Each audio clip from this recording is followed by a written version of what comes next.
পোনপ্ৰথমে আপোনালোকক নমস্কাৰ জনাইছোঁ। আজিৰ দিনটো আপোনালোকৰ সকলোৰে কুশল হওক, মংগল হওক, দেশৰ কুশল কামনা বিচাৰি আজি আপোনালোকৰ আগত দুটামান কথা ক'ব বিচাৰিছোঁ। যিহেতু আমি ডিজিটেল ক্ৰিয়েটৰ বা কণ্টেণ্ট ক্ৰিয়েটৰ হিচাপে নিজৰ কণ্টেণ্টৰ বাহিৰেও পৰিস্থিতিৰ প্ৰতি লক্ষ্য ৰাখি আমাৰ কিছুমান কৰণীয় কাম থাকে। গতিকে আমি এতিয়া আমাৰো দায়িত্ব আৰু কৰ্তব্য আছে বুলি ভাবিছোঁ।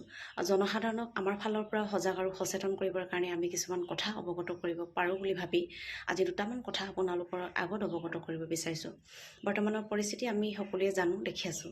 গতিকে চৰকাৰৰ কাম কৰি আছে আৰু আমাৰ সীমান্তত থকা ককাই ভাই, আমাৰ বন্ধু বান্ধৱ, বাইদেউ ভণ্টি, আমাৰ বান্ধৱীসকলে তেওঁলোকৰ কাম তেওঁলোকে কৰি আছে। তেওঁলোকৰ কাৰণে আমি দিনে ৰাতিয়ে প্ৰাৰ্থনা কৰি আছোঁ।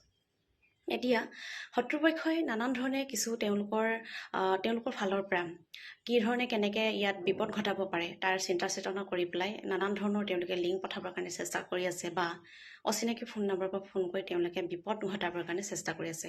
এই কথাবিলাক নিজে পথে আপোনালোকে দেখা পাই আছে বা আপোনালোকে নিজে গম পাই আছে। এতিয়া আমি জনসাধাৰণে সজাগ কৰিবলগীয়া কথাখিনি মই ভাবিছোঁ, এই যে আমি কণ ল'ৰা ছোৱালীসকলক যে ফোন দিওঁ, তেওঁলোকেতো নাজানে যে সেই লিংকটো বেয়া বা সেই অচিনাকি নাম্বাৰটো আমি ফোন ৰিচিভ কৰিব নালাগে, তেনেকুৱা কথাটো তেওঁলোকে নাজানে। গতিকে পিতৃ মাতৃসকলক মই এটাই অনুৰোধ কৰিব বিচাৰিছোঁ মোৰ ফালৰ পৰা, বৰ্তমান পৰিস্থিতিৰ লক্ষ্য ৰাখি আপোনালোকে ল'ৰা ছোৱালীসকলক ফোনটো দিওঁতে আপোনালোকে তেওঁলোকক যিসকলে জানে, কথা বুজি পায়, তেওঁলোকক আপোনালোকে ক'ব যে অচিনাকি কিবা ফোন নম্বৰ আহিলে ফোন ৰিচিভ নকৰিবলৈ, বা কিবা লিংক আহে যদি তাত কেনেবাকৈ ক্লিক কৰি দিয়ে, তাতো আমাৰ বিপদ, নিজেই নিজৰ বিপদ মাতি অনা হ'ব। গতিকে মাক দেউতাকসকল আপোনালোকে অকণমান সজাগ আৰু সচেতন হ'ব।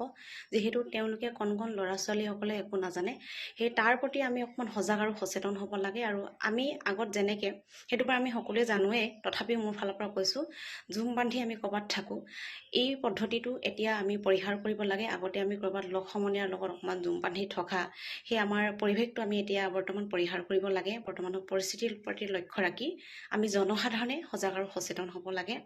চৰকাৰৰ কাম কৰি আছে। আমাৰ সীমান্তত থকা ককাই ভাই, বন্ধু বান্ধৱ, আমাৰ বাইদেউ ভণ্টি বান্ধৱী, তেওঁলোকে তেওঁলোকৰ কাম নিষ্ঠাৰে কৰি আছে। তেওঁলোকৰ কাৰণে আমি দিনে ৰাতিয়ে নিজৰ লগত প্ৰাৰ্থনা কৰোঁতে তেওঁলোকৰ কাৰণে আমি প্ৰাৰ্থনা কৰিব লাগে। আমাৰ দেশে সত্য পথত আছে, আমি জয়ী হ'ম। সত্যৰ সদায় জয়। আমি যিহেতু অসত্য পথত নাই, গতিকে আমি নিশ্চিন্ত হ'ব পাৰোঁ, আমি জয় হ'ম নিশ্চয়। সত্যৰ সদায় জয়। আমি জনসাধাৰণে সজাগ আৰু সচেতন হ'ব লাগে। বৰ্তমান পৰিস্থিতিত চৰকাৰে, আকৌ কৈছোঁ, চৰকাৰৰ কাম কৰি আছে।